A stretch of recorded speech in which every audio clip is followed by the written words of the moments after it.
Good morning everybody.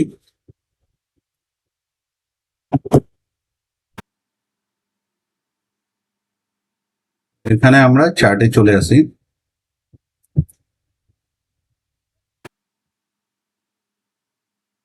এটা 2-3 দিনের chart bank Nifty. তো এখানে যেটা হলো, 2-3 দিন ধরে মার্কেট নিচে যাচ্ছিল। নিচে যাচ্ছিল, তো নিচে যেতে যেতে এই 56,000, মোটামুটি 56,000 লেভেল, 56,000-এ একটু ব্রেক করেছে। ব্রেক করে যারা একে লেভেল করে বাই করছিল সেই বাইয়ারদেরকে বের করে মার্কেট একটু উপরের দিকে যাওয়ার চেষ্টা করে। তো এখানে কি হলো, এখানে তার মানে কোন বায়ার আছে? এখানে স্মার্ট বায়ার বা ভ্যালু ইনভেস্টিং বলে কিছু ইনভেস্টর আছে, বাজারে ভ্যালু নির্ধারণ করে। মানে যখন দেখলো যে মার্কেট একদম মানে এই জায়গায় রিজনেবল রেট, বাজারে এই জায়গায় রিজনেবল রেট, মানে এই রেটে কিনলে জিনিসপত্র পড়তা হবে। বাজারে আমরা যখন জিনিস কিনতে যাই তখন পড়তা করে কিনি, তাহলে তারা এখানে কিছু জিনিস বাই করলো, ওই জন্য মার্কেট একটু ওপরে গেল। তো ওপরে যাওয়ার পরে এক্স্যাক্টলি এই জায়গায় রেজিস্ট্যান্স নিয়ে কিছু বায়ার আবার কি করলো, এই যে এই ব্রেকআউট দেখে এখানে কিছু বায়ার আসার চেষ্টা করলো, তাদেরকে লাস্ট মোমেন্টে বের করে দিবে। বের করে দিয়ে আবার এই লেভেলে আসলো। তাহলে এখানে কি হলো, মার্কেট যেহেতু আপ, সেই অনুযায়ী এখানে বাই করতে হয়। কিন্তু এখানে একটা জিনিস মানে বোঝার ব্যাপার আছে, মানে সবকিছু কিন্তু অন্ধের মতো বাই করলে হয় না। এখানে এখানে কি হয়, মার্কেট যেহেতু 3-4 দিন ধরে ডাউন ট্রেন্ড ছিল, তো এখানে কিছু বায়ার মানে অনেক বায়ার আছে লস বুক করে নেয়, কিন্তু কিছু বায়ার থাকে তারা আশায় বসে থাকে যে মার্কেট রিকভারি দিলে আমি কষ্ট কষ্টে বের হয়ে যাব। লস বুক করে নাই কিন্তু কষ্ট বের হয়ে যাব। তাহলে এই বায়ার যারা থাকে তারা কি ট্র্যাপড বায়ার, তারা হচ্ছে ট্র্যাপিং হয়ে গেছে বাজারে, মানে এখানে কিনে ফেসে গেছে। সেই জন্য মার্কেট এখান থেকে বাড়লে খুব তাড়াতাড়ি বাড়বে না, মানে স্লোলি বাড়বে। সেই জন্য এখান থেকে ডাইরেক্ট যদি উপরে যাওয়ার চেষ্টা করে সেক্ষেত্রে সবার সঙ্গে বাই করলে হবে না, কারণ এখানে ট্র্যাপ বাইয়ার, এই যে এই জায়গাগুলোতে অনেক ট্র্যাপ বাইয়ার, মানে অনেক বাইয়ার বাই করে ফেসে গেছে। তারা ওয়েট করে আছে যে মার্কেট এই লেভেলে যাবে, আবার মানে আমরা কষ্ট বেরিয়ে যাবো। ঠিক আছে, আবার অনেক বায়ার এখানে বাই করেছে, তারা এখানে অ্যাভারেজ করেছে। এরকম বায়ারও মানে এখানে কিছু বাই করেছে, লস হয়েছে, এখানে অ্যাভারেজ করেছে, সেই বায়ারও আছে, তারা ট্র্যাপড বায়ার। তাহলে মার্কেট ডাইরেক্ট উপরে যাওয়ার চেষ্টা করলে সেক্ষেত্রে সবার সঙ্গে বাই করলে চলবে না। বাই কখন করা যাবে, যখন এখানে হোল্ড করবে, হোল্ড করে যদি ব্রেকআউট দেয় তাহলে বাই করা যাবে। না হলে হোল্ড হোল্ড করলে যখন একটা উপরে সেলারদের স্টপ লস তৈরি হবে, তারপরে বাই করলে আমার ব্রেকআউট দেবে। এটা একটা। বা এখানে যদি ডাইরেক্ট উপরে যাওয়ার চেষ্টা করে সেক্ষেত্রে সেল একটা অপশন চিন্তা ভাবনা করা যেতে পারে। আরেকটা বাই করা যেতে পারে, যদি মার্কেট এখানে ওপেন হতে ডাইরেক্ট নিচে নামলো, নেমে কিছুটা ওয়েট করার পরে স্টপ লস, সেলারদের স্টপ লস ক্রিয়েট করলে যখন মার্কেট উপরে যাওয়ার চেষ্টা করবে তখন বাই করলে তাহলে কি হয়, একটা বড় মুভ পাওয়া যায়।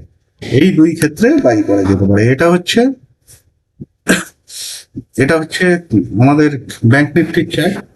এবার চলে আসি নিফটি নিফটি নিফটির চার্টে।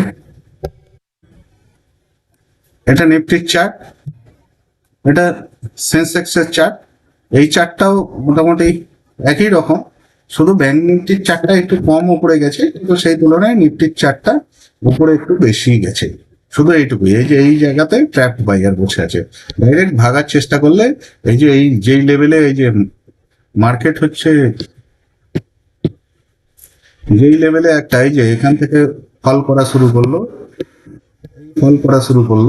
এই গ্যাপটা ফিল আপ করতে অনেক স্ট্রেংথ লাগবে। তাহলে মার্কেট এখানে একটা রেজিস্ট্যান্স নিতে পারে, একটা সেলের অপরচুনিটি, বা বাই করতে গেলে যদি রিট্রেসমেন্ট করে অনেকক্ষণ হোল্ড করে সেক্ষেত্রে বাই করা যায়। তাছাড়া কিন্তু এখানে ডাইরেক্ট বাই করতে গেলে ফেসে যাবো, কারণ এখানে যে ট্র্যাপ বাইয়ার আছে তারা মার্কেটকে খুব তাড়াতাড়ি উপরে উঠতে দিবে না, স্লোলি মার্কেট উপরে উঠবে। মার্কেটের ডিরেকশন অনুযায়ী বাই করা উচিত, কিন্তু কি পজিশনে মার্কেট প্রি ওপেনিং এ হচ্ছে পজিটিভ, ডাইরেক্ট উপরে যাওয়ার চেষ্টা করছে। Nifty 69 point, Sensex 256 point, bank Nifty 88 point up. তো ডাইরেক্ট উপরে যাওয়ার চেষ্টা করছে, তো সেক্ষেত্রে ডাইরেক্ট এদের সঙ্গে বাই করলে চলবে না, এটা ছোট সেল পজিশন করা যেতে পারে।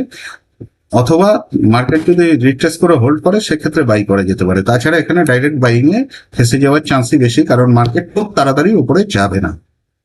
তো যাই হোক, আজকের জন্য এইটুকুই। এখন বাজার ওপেন হোক, ওপেন হওয়ার পরে ক্যান্ডেল দেখে চার্ট দেখে পজিশন বানাতে হবে। এই যে বা মার্কেট ক্লোজিং প্রাইসকে ব্রেক করে নিচে যাচ্ছে, তো এখানে সেল পজিশন বানানোটা ঠিক না, কারণ এখান থেকে মার্কেট হয়তো কতটা নিচে যাবে সেটা আমরা বুঝতে পারছি না, কারণ আমাদের টার্গেট হয়তো নাও পাওয়া যেতে পারে। এখানে একটু অপেক্ষা করে নিই, মার্কেট কি করছে 10-15 মিনিট অপেক্ষা করার পরেই পজিশন বানাবে।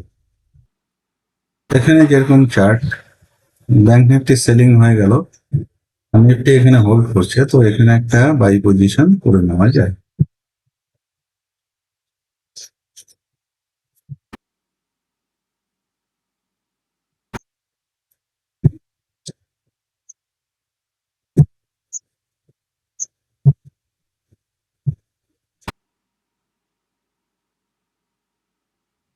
এখানে একটা বাই পজিশন করে নেবে।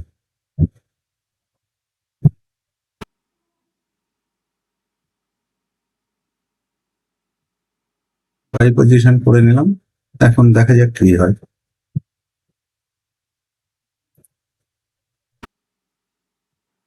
আমরা এখানে কিছুটা প্রফিটে, তো দেখি একটু অপেক্ষা করি, কারণ এখানে এই যে ক্লোজিং প্রাইসকে এসএল রেখে অনেকে সেল করে, তাহলে এই ক্লোজিং প্রাইসটা ব্রেক করে উপরে যাবে।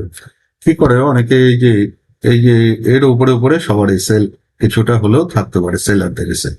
তো সেটার জন্য অপেক্ষা করি, একটু প্রফিট বাড়লে পরে পজিশনটা কেটে দেবো। এখানে আমাদের প্রফিট কমানোর চেষ্টা করছিল, তো আমরা লস নেব না, ওই জন্য পজিশনটা কেটে দিয়েছি। এখন একটু চার্টকে অবজার্ভ করি, দেখি চার্ট কোন দিকে যায়, সেই অনুযায়ী কাজ করবো।